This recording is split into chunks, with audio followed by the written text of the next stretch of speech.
And, of course, it was lose-lose for me.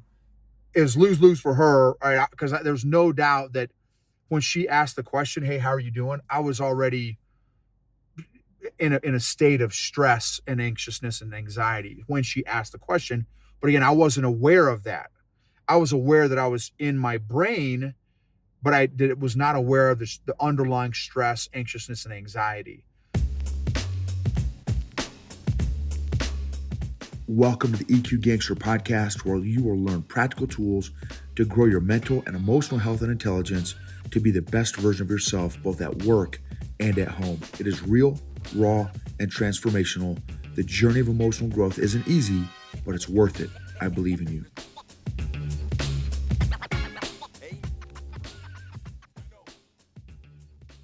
EQ Gangsters. This episode is about my recent failure today of getting short with my wife.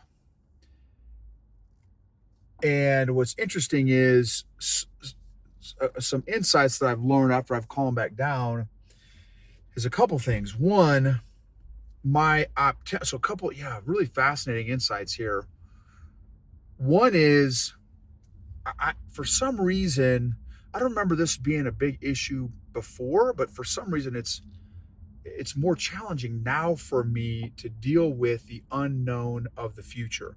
One of my strengths, for those of y'all that are familiar with StrengthsFinder 2.0, is futuristic, which means like I'm constantly like, oh man, what could the future look like?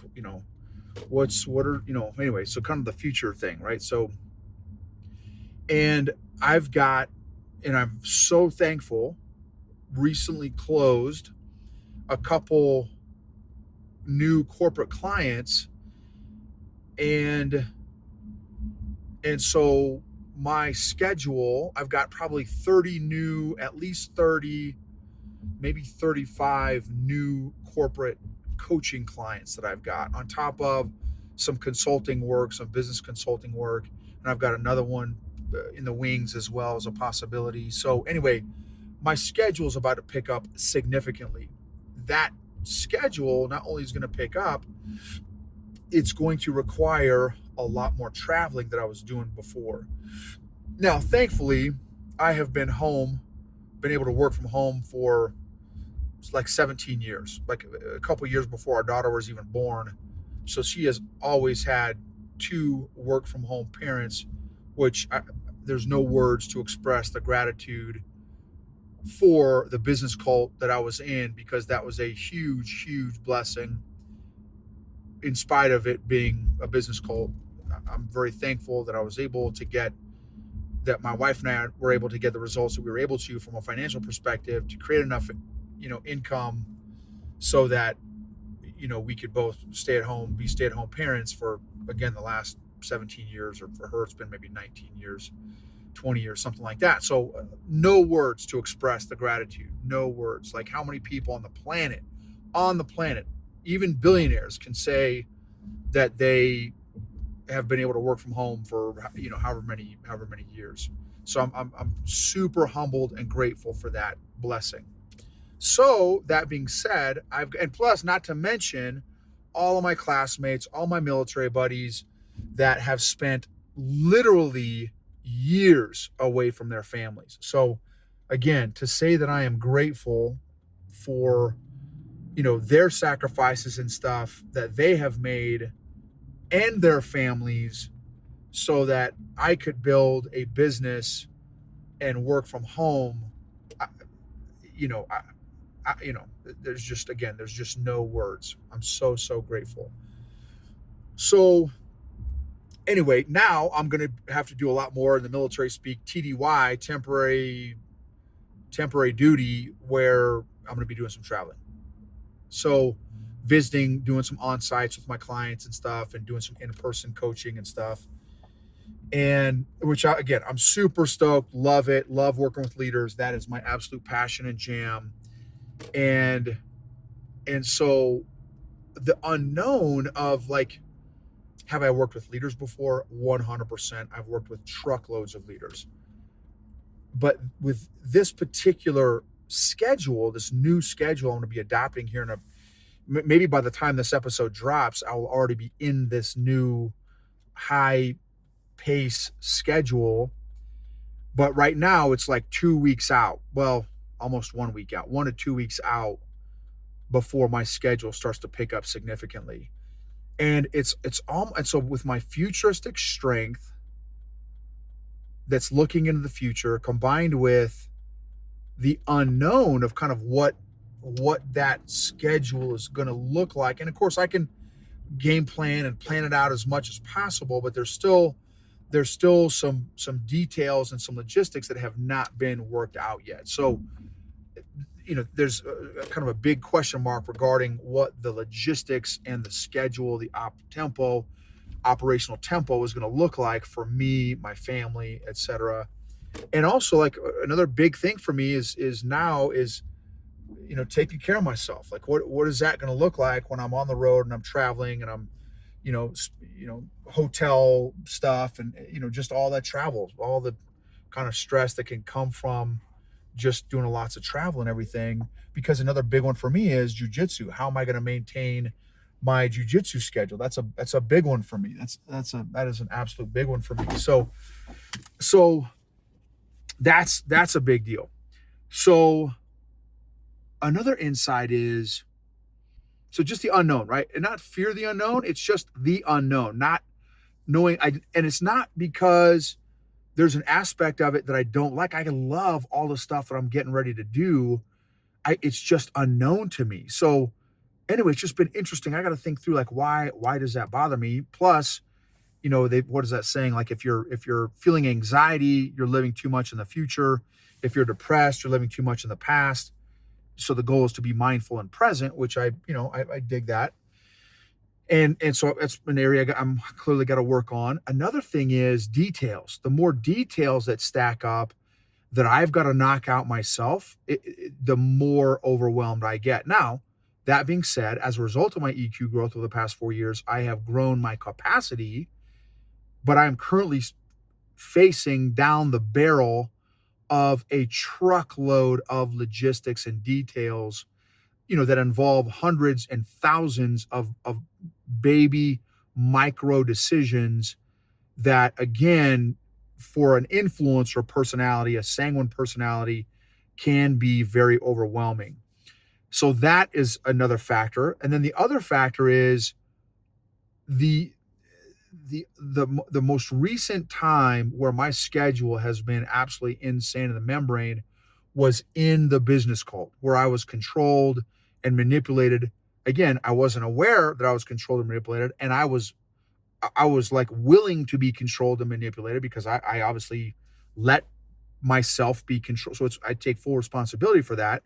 The end result is still the same, that I was controlled and manipulated for two and a half decades, and in this cult. And I mean, when we were building that business, it was literally 7 days a week. It was all consuming for decades. In terms of 2 decades. Now, in terms of like my actual work and stuff like that, was like 5 to 10 years. And the other 10 years, when I was depressed and all jacked up, I would still think about it all the time, but I was emotionally paralyzed and just very, very ineffective, unproductive, because of all my emotional baggage and stuff caught up with me. That's a whole nother story. You guys have probably heard all that before.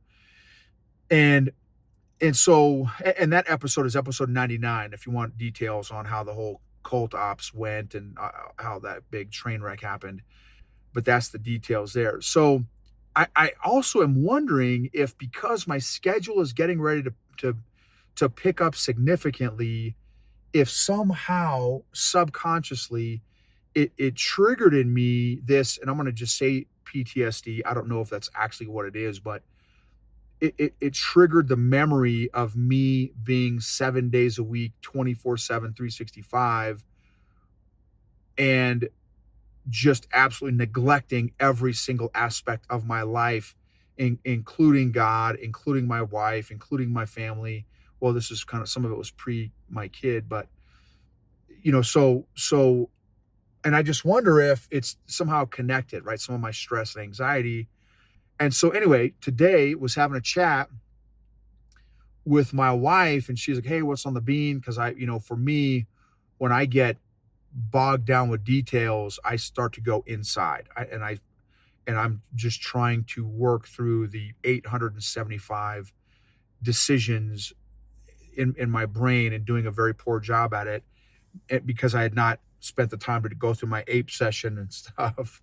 So she's like, hey, what's going on? And so I'm like, hey, here's, I've just got a lot of on my brain, and I need this to happen. I need this to happen. And of course, as timing would have it, and my lack of self-awareness would have it, I go into all this like 5 minutes before an actual coaching appointment with a big client of mine. And so, like, I take up all the 5 minutes saying, and this needs to happen, and I've got to do this, and this needs to happen in the business.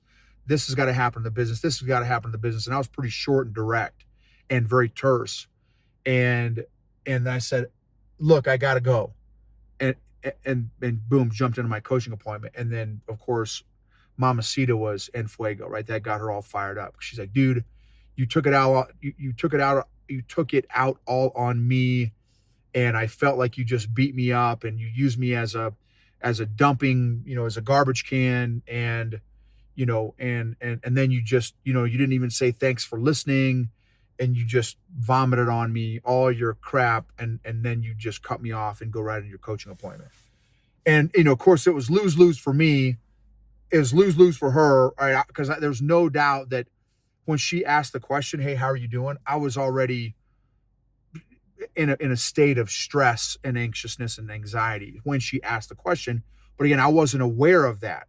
I was aware that I was in my brain, but I was not aware of the underlying stress, anxiousness, and anxiety. And of course, so then when she pulled the scab by asking the question, hey, what's on your mind?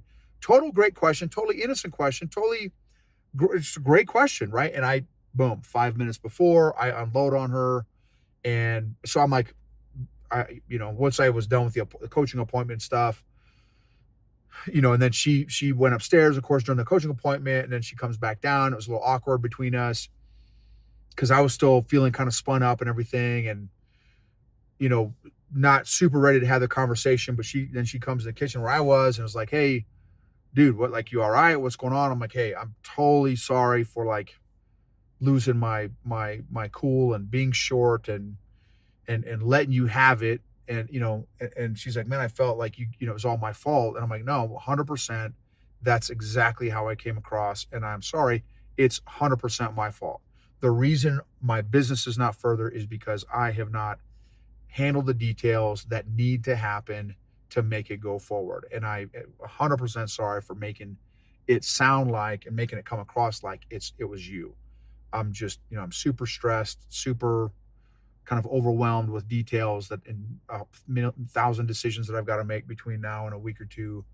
And so I am not in a very stable, like I'm not, and I was talking like this, but so I wasn't yelling, I wasn't screaming, there was no pots and pans or anything like that, but I was definitely emotionally hijacked. And so anyway, and so I'm like, man, dude, like how on earth did I face plant so hard again and just miss all that? I missed this low level stress and anxiety, and then unloaded on my wife and was short with her, and not only short with her, but then made it seem like it was her fault.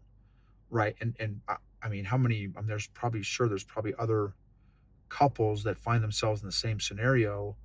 And I've got to do better and catch myself, increase that self-awareness and self-management so that I can, with awareness and calmness and safety, communicate to my wife, hey, here's where my headspace is at, and here's where my emotions are at.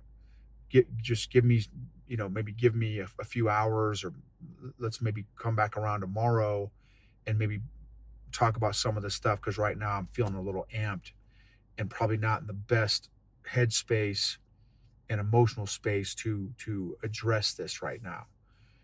So anyway, there's just a number of different ways that I could handle that. But anyway, just the number of different things that contributed to my emotional state So I've got to do some more reflection and journaling on kind of what happened there. So another failure, y'all. Another failure, another intense family fellowship with my wife, and lots of room to grow. Thank you for being on this journey, for your love, your grace, your patience, your curiosity, and your trust. I totally believe in you.